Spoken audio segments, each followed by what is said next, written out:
talk about it. It's good. It's good to just put ourselves out there. That's kind of how I see these things. So, Olia, thank you so much. My name is Ariel Serber. For those that don't know me, welcome. Secure the Bag shows here on a lot of other content as well. So, please follow along. I try to have very interesting founders, entrepreneurs, investors, thought professionals, experts in the field, investors, you name it, to give people a good sense of what's going on out there in people's day-to-day so they can have some practical takeaway and add to what they're doing. So, Olia, you tell us a little bit about yourself and your background, and then we'll get into it. Yes, for sure. Thank you so much for having me, Ariel. So, hi, everyone. My name is Olia, and basically, I'm a founder and CEO of BonzAI, the company that transforms any kind of documents into video-based courses in just 15 minutes. As my background, basically, I came from a corporate world. So I was working as an L&D specialist, as an L&D leader for multiple companies, Nestle, Nespresso, startups, software companies. And I was taking care of employee development from the day they join to the day they leave. Got it. Okay. And then I sort of discovered that there was a problem, and I'm sure there's gap learning and development, and AI can help bridge the gap. So how did you go from that to startup that you're doing now? Yeah, very good question. So it's kind of funny because I really loved my jobs everywhere, and my career was growing very fast across different companies. So after 12 years, I kind of was in a very happy place. But at the same time, I realized that every 3 years or so, I was leaving the companies. And I was leaving them because I was so frustrated with doing the same repetitive work. And sometimes I would leave just to take a break. I even once tried to take a different career. And then I realized, no, I love my job. I'm just frustrated with like repetitive tasks that I need to do that they're boring and have no creativity. So that being said, in one of those moments when I was again asking myself, what's next? Basically, AI also came to the game, and then also a war in Ukraine started as well. And I'm basically Ukrainian, Canadian, and so that kind of hit me also into the point: what's your life for? Like, why are you here? What are you doing? And so I went on the journey of self-discovery, and I kind of started using AI a lot. And when I realized what AI capabilities are, I was just blown away because I realized that I can finally automate the issues I've had, and I can help more than one company in 3 years. Because before, for me, in order to create a proper training for a small company, even of 200 employees, we spent 3 years with 5 people to build about 400 different training courses, just because of how long it takes, how much video editing, filming, different people need to be involved, costs, of course. And basically, I would have to spend 3 years to build that, right? Not to even say maintain. And so we basically backtrack, and now we're helping more than one company in massive capacities. That's great. So feel that what's the mission statement of the company, and how does it line up with your mission? Very good question. So my personal mission, I think, always been the same.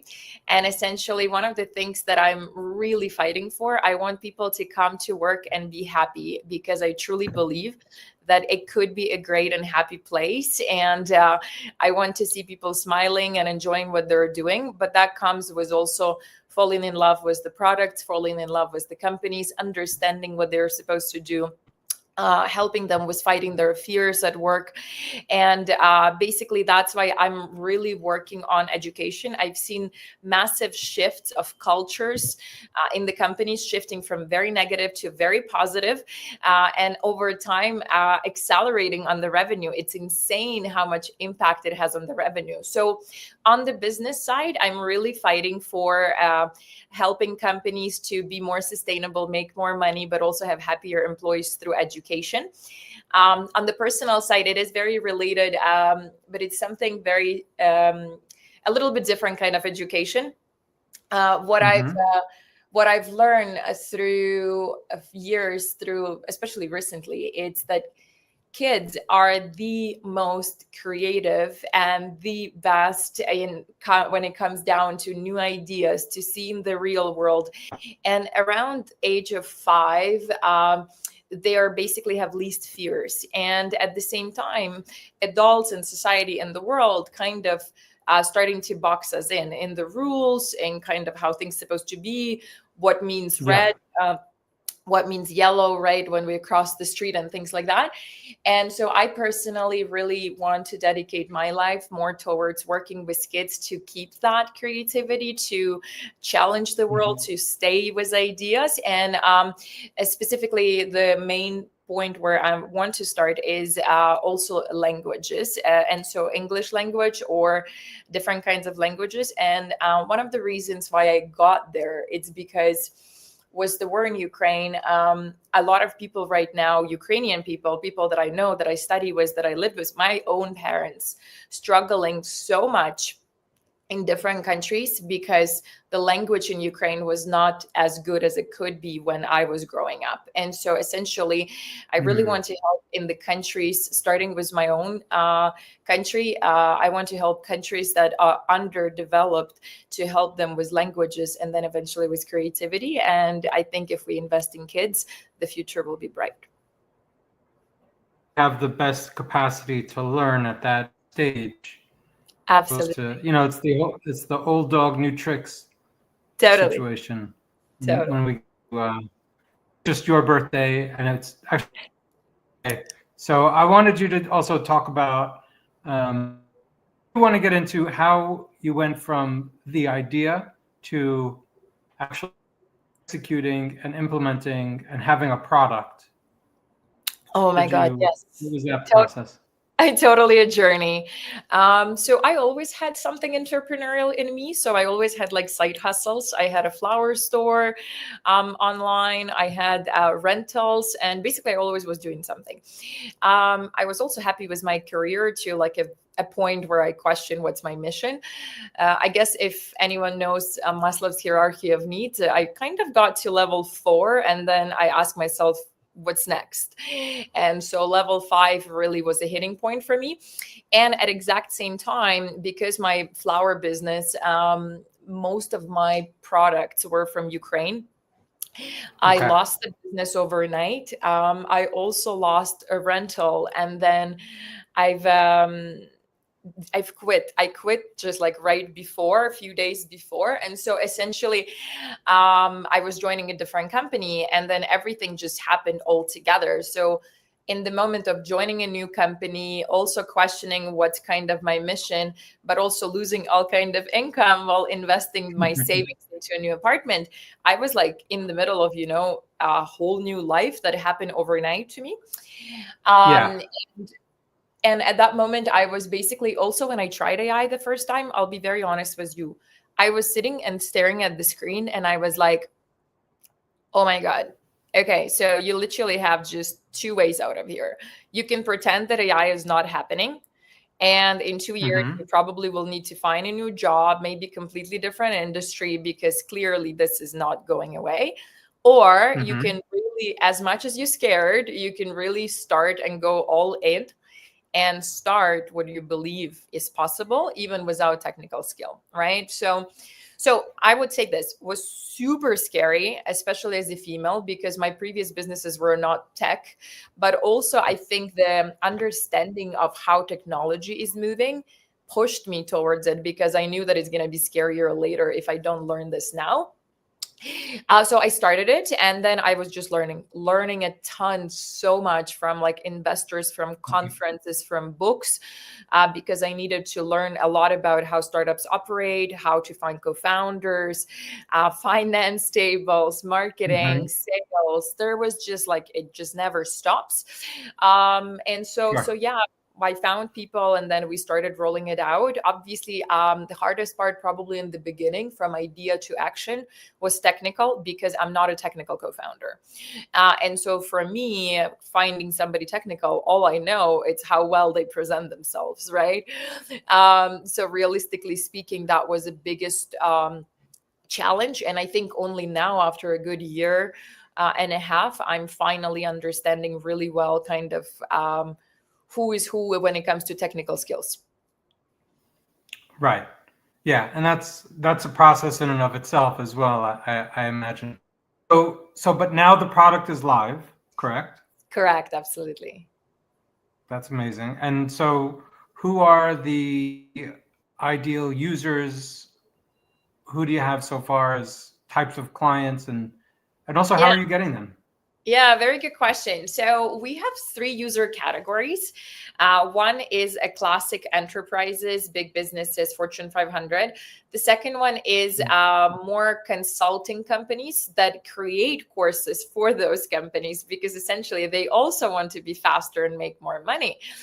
And we also have small businesses or small coaches, creators, because those people usually always had few problems. So they need to build their brand, they need to create a content, but they also low on budgets, and they are not able to afford companies like big learning management systems. But also some of the companies like that don't even serve small category of clients. So we help also, because we now have course creator and learning management system. People can easily create with us and take it to their systems, or they can create with us and stay with us for free until they basically grow, have more users, or forever, I don't know. That being said, our ideal clients, of course, enterprises, so big companies. That's what I'm usually mainly working on. And to your point of the go-to-markets, or like how we get our clients. So I usually go to a lot of conferences. I speak at a lot of conferences. And most of the time, we just get so many people lining up to our booths that I'm just dealing with that all the time. And my LinkedIn, of course, very helpful. I have a phenomenal network that have been extremely supportive through today as well. So as you're posting our product hunt page, today is a big day for BonzAI. We kind of launched to a big audience on Public Hunt. And Public Hunt, it's basically a California-based website that showcase top new tech companies every single day, and essentially allow people to join. And so that's where we are now today. And it's going really fun, because we're getting a lot of comments, and we're getting a lot of questions, we're getting a lot of tests right now in the system, and very, very relevant feedback. Yeah, no, that's amazing. And so we'll share link in comments, and you can also obviously reach out to Olia or me, and we can get it over there. What's been the feedback from these users and customers? I think one of the things that we nailed from the beginning, and it's still by now, as much as we changed our UI multiple times and gonna do one more time, one of the biggest feedbacks that we got, first of all, people are shocked when they see that what we actually do. So when they read it, they kind of say, hey, it's kind of cool. But until they see it in action, they don't believe it's true, because that was never done before. And some companies sound similar, but they still don't do videos, or they don't even close of what we do. So wow effect is always number one when people see live the process and how quickly they can do it. The second thing is user experience. So massive pain point in learning and development, or anybody who's creating courses, was the platforms that are available for the last 25 years. Super difficult interfaces, super difficult to create. User experience is horrible. And people with us love it. love it to the point that I don't even really sometimes do demos. So some of my clients and like CEOs, presidents of the big companies, they wouldn't literally let me do it. They will like, let me do it, and they would intuitively just like use the software from the first moment. So user interface for sure was massive as well, and then languages. So languages would be the third one that is becoming massive, because not only it's super long and difficult to create a course with videos quickly, but it's also later on, if you need to translate that whole course, videos, quizzes, anything to other languages, it used to be super expensive, very long. So a lot of companies decided never to do it.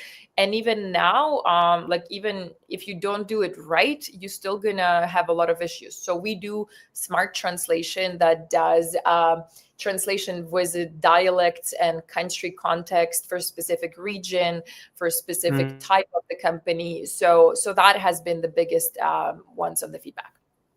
Yeah, I'd be interested to hear if you have the data on how many hours of actual training video have been created through your platform. That's a very good question. You know what? I don't have that data right now. I think because I wonder if you could, like, well, if there's 100 hours of video out to about 1,000 hours saved. I don't know, whatever I'm just making up. Yeah, I get it. So normally what we track though, basically generally creating one course in the good company, proper course, takes about 1 month minimum, and usually costs around 30,000 if you really do a studio recording or everything like that. It could be also less than that. It could be like $1,000, for example, if you use a bunch of different tools for separate elements like voiceover, cutting the videos, recording something. But you're still paying like salaries for people for doing all of that super long time, right? So with us, we basically allowed you to create one course in 15 minutes, and it could be as low as like $2 depending on how many video minutes you used. So that's like massive savings that we fight for. So that's how companies pay you? They pay per use of the. Yeah. Good question. We have subscription-based models. So plans start at $29 per month. And we have basically general audience plans, and then we have enterprise plans. So really depends kind of what you want. But even with the basic plan, you can create quite a few courses. And you can even have library over avatars. And then if you want to create your own avatar, you can definitely upgrade to a different plan and make courses even with your own avatar that looks super realistic. Oh, that's cool. And so what? So people put their picture and with that, it creates the whole thing with their voice? Yeah, good question. So one of the things that I think everyone would notice over the next few months, or already noticed, AI changing very quickly. So to create the same thing, requirements change all the time.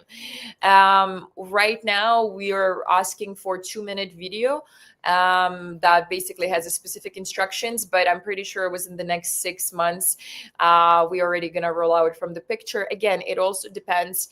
I still like the video a lot, because let's say when we created my avatars from my training videos, it picked up my gestures, it picked up my dynamic, my type of speaking, right? So that really helps to make the experience very seamless. From the picture, it will be a little bit different. So that's why we just need to understand the basics. Right.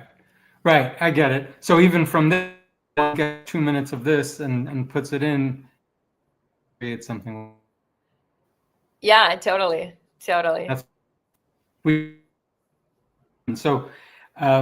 what now challenge for you as you're growing, as your clients, but also trying to manage the product? And I don't know how big the team is right now, but I imagine you're juggling a lot. So how Yes, let's go back to the general challenge. Totally. Oh my God. I feel like a life of entrepreneur, every day there is something new. And so the first challenge is just be ready for everything, kind of thing. For me personally, right now, Biggest challenge is definitely lack of support for the functions that I do, because I do a lot of speaking and public events, so I'm not able to spend that much time on partnerships. And then we get a lot of requests for partnerships, so we put right now on hold some projects.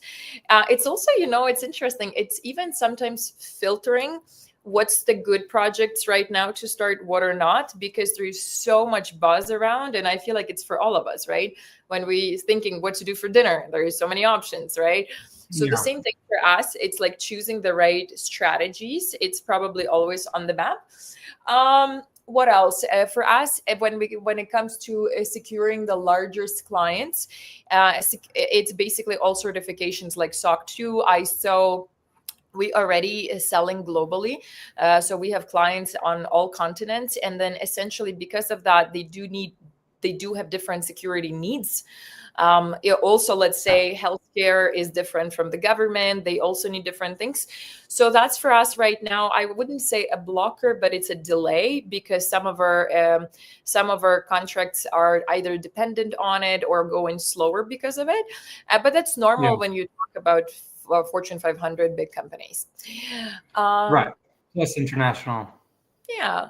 Another thing, what I would say, probably like the whole political situation also impacts, because like every day something's changing, so you need to be ready. Gladly AI is not as impacted yet because it's not yet as highly regulated, but again, you don't know what's going to happen in a few months.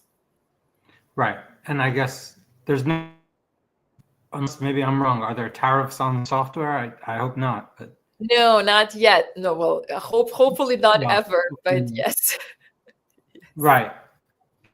We'll have to sneak that across the Canadian border, across the Niagara Falls or something.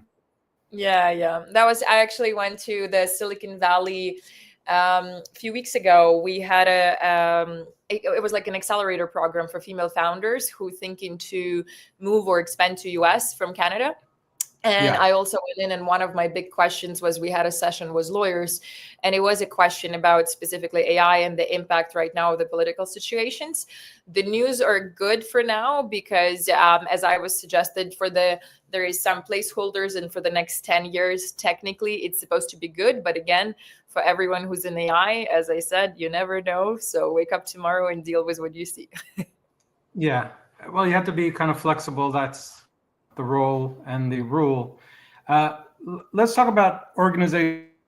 Let's say your old organizations. How are you bringing them to this new AI-driven tech? Because their whole platform is going to change, and development is key, and it's key on next generation. So, how do you see leaders embracing it or turning it away? And what?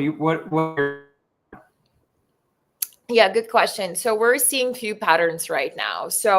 And that also comes back to last year challenge that we had. People were so scared of AI that it was even difficult to pass that gap. This year, mindset changed a lot. This year, a lot of companies have a mandate to implement AI. And so from what I've heard, it's essentially leadership decided that we have to implement AI. Nobody really knows how. Everyone's scared, but we decided that we have to make a choice. So they give a mandate to their to their higher management. Some companies hire specifically a person for the role. So now I've heard roles like VP of AI, transformation, or AI leads, project managers, so things like that. We've heard a lot of that. And essentially, companies right now looking what is the safest place to start from to implement, which we kind of do fall into one of those categories. And then essentially they will expand on AI. That being said, people are still in the groups. So there is still people who are like, we don't want AI at all. We block AI. We don't allow AI. There is still companies who are curious but not yet moving as fast, and there are people who like adopting full speed crazy. Yeah, right. I guess that's the kind of objection you have to overcome if someone. I can see I could see it being a problem wanting to either divulge personal or private any specific information and systems to an AI, because you don't know, you don't really own it, you know.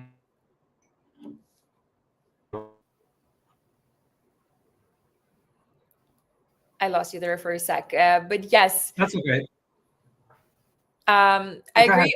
What I wanted to add it to that, it's your initial question was about us changing and like the platform, the new platform. So yes, unfortunately, some older type of systems like learning management system, in our case, some CRMs probably really struggle now, because when AI came in, they actually cannot build in some functionality into their systems anymore. They never planned for it, and essentially they need to rebuild.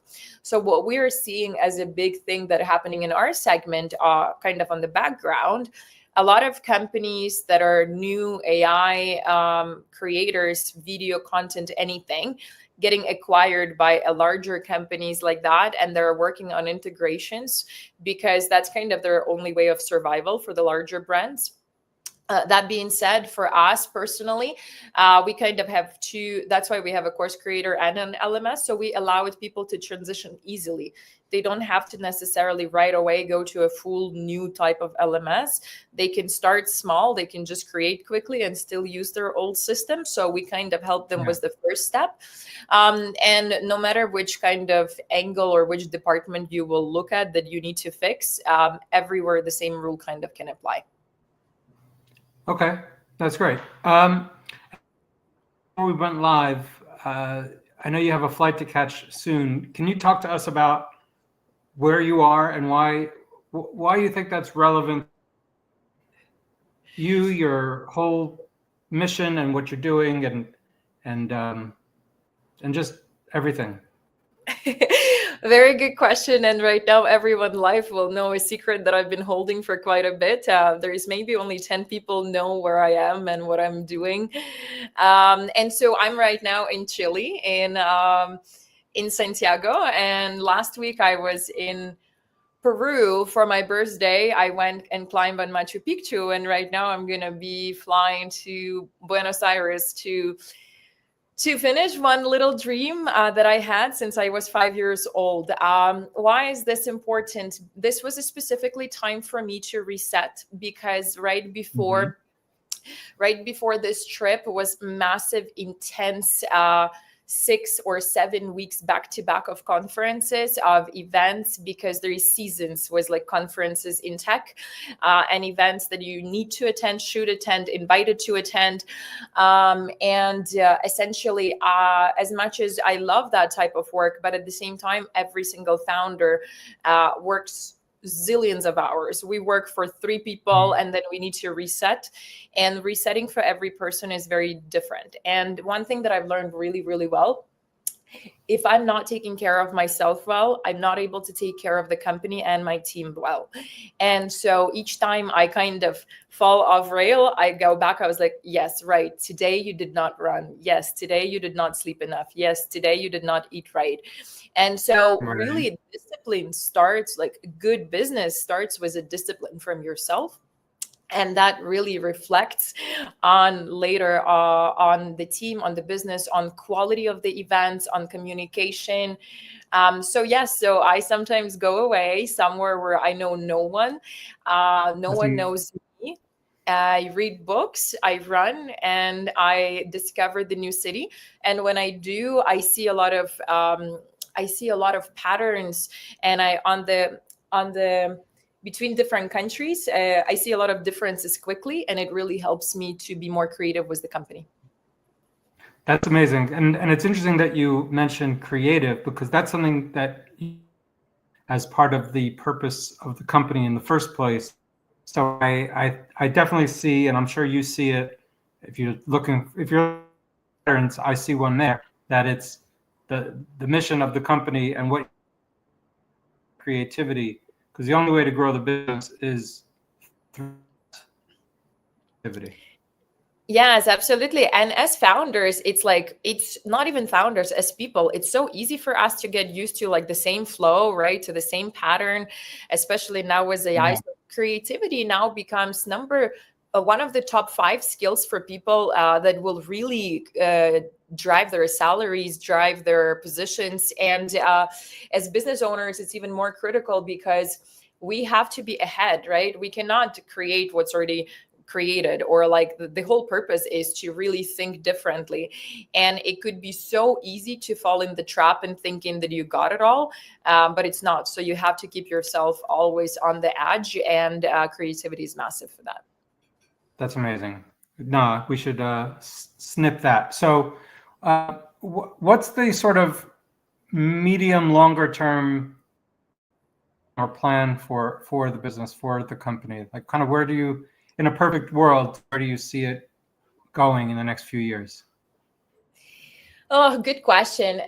Medium long. So we're gonna have quite a bit of a shift this fall, because we're in the final round for some awesome grants that I'll share more on my LinkedIn later this summer.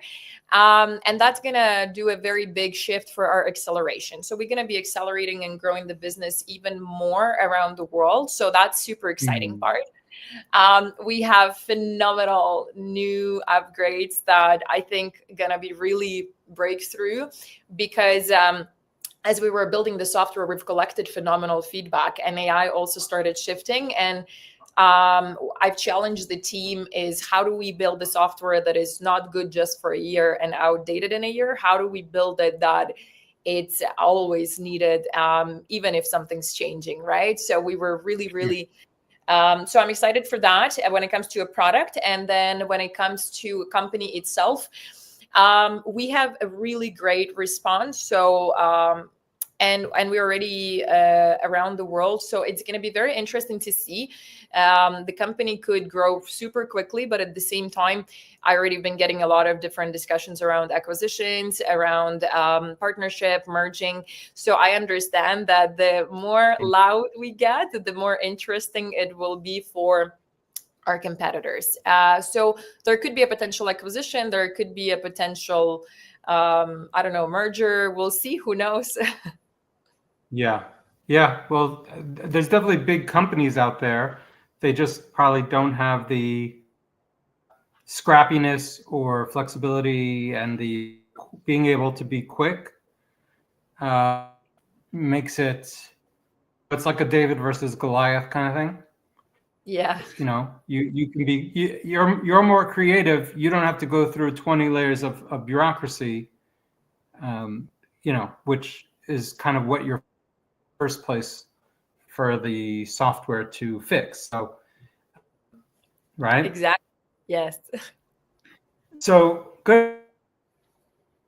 I want to hear more about that, you know, going forward, because I think that's every founder's personal story becomes very important, differentiating themselves and the business, and it sort of shows through, it flows through what you're building, why you're building it, and how you're building, and then it, you know, everything is a reflection. Are there any other projects, or you do some side things? Are there any other side things that you're working, or, well, you do the Uh, marathons. I know you do yes, marathons. it's a very good question. So, as a normal kind of side things for me, it's books, running, and exploring. I do a lot of adrenaline activities, but as a specific project, yeah, I do release. So I released a book. So I'm already have one book that was released 2 years ago called 66 Day Success Formula, which is specifically concentrated its attention on mix of development of your brain, body, and challenging the limits for the business and life success.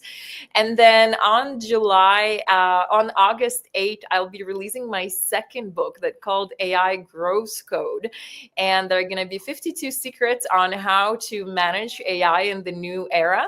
And I would highly encourage everyone who's curious in AI to check it out and share with me more. What do you think about it? Yeah, no, that's awesome. Please put links to everything or once we wrap up, or at some point, whether it's on Amazon or your website or whatever it might be. Are you doing a book launch, book tour, or? I wish. I think the company keeps me so busy right now that I'm really releasing it more for the people who are curious about it. No big launches this time. I already have quite a big network of people who are curious to check it out. And then we might actually do a specific launch during the All In conference in Montreal. It's AI conference that's going to be happening in September. So stay tuned for that. You might get it. That works well. So that's kind totally. I'll have to check that out as well. Because my drive from New York, so it is. Yes, it's very close. Yeah, so it's not too bad. Any advice you give to as they're starting out and sort of building something? For the startup founders that are building, I would advise to really well understand what is venture capital. What is your company goal? Is it appropriate for the venture capital? Is it not? I'm seeing a lot of founders running for the capital when their company does not fit the portfolio, does not fit the right type of venture capital, and it's a big problem on both sides, because essentially that's why VCs are so busy, because they have to filter through so many irrelevant companies. And that's why so many people are mad at VCs, because they don't really understand that it's not VCs. It's like they don't really fit. Like it's just a different concept of the work.